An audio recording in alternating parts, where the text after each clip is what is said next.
Qu'est-ce que vous attendez de cette manifestation? J'aimerais bien que le projet de loi infâme qui nous est proposé soit enterré. Ce serait le plus simple. Mais il paraît que M. Hollande a dit qu'il ne reculerait pas. Comme évidemment il échoue dans tous les autres domaines, il va s'efforcer de donner satisfaction. À qui d'ailleurs? À qui? Parce que même la plupart des homosexuels ne réclament pas ce projet de loi. Ça me paraît tout à fait aberrant dans ces circonstances actuelles de diviser les Français sur une question aussi grave en sapant les fondements de notre société. Merci. Marine Le Pen n'est pas là.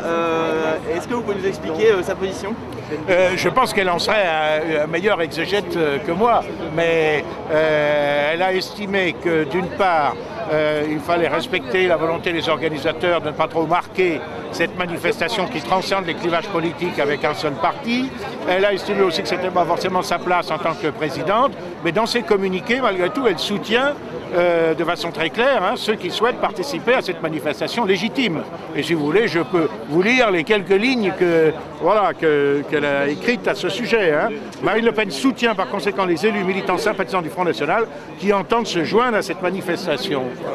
Cette manifestation citoyenne légitime ne doit pas masquer l'instrumentalisation dont elle est l'objet de la part du gouvernement qui cherche à faire oublier ses échecs. D'accord. Monsieur Copé a annoncé qu'il sera à la manifestation. Ça fait longtemps que le Front National ne s'est pas retrouvé dans une manifestation avec l'UMP. Quel est votre sentiment?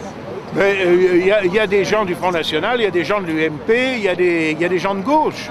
Il y a des socialistes aussi. Et moi, je crois qu'une question aussi grave, qui porte atteinte au fondement de notre civilisation occidentale et chrétienne, dont je pense que la grandeur étant très largement dépendante du mariage, union entre un homme et une femme, et de l'éducation, pour l'éducation des enfants, pour l'accueil de la vie, eh bien, je crois que ça transcende les clivages politiques. Et s'il y a des gens de l'UMP, j'en suis ravi. S'il y a des gens de gauche, j'en suis ravi. Je pense qu'il devrait y avoir aussi les écologistes qui ne cessent de nous dire qu'il y a des lois dans la nature, que l'être humain ne peut pas faire n'importe quoi. Eh bien, ça s'applique aussi au domaine moral, me semble-t-il, et pas seulement à celui de l'environnement.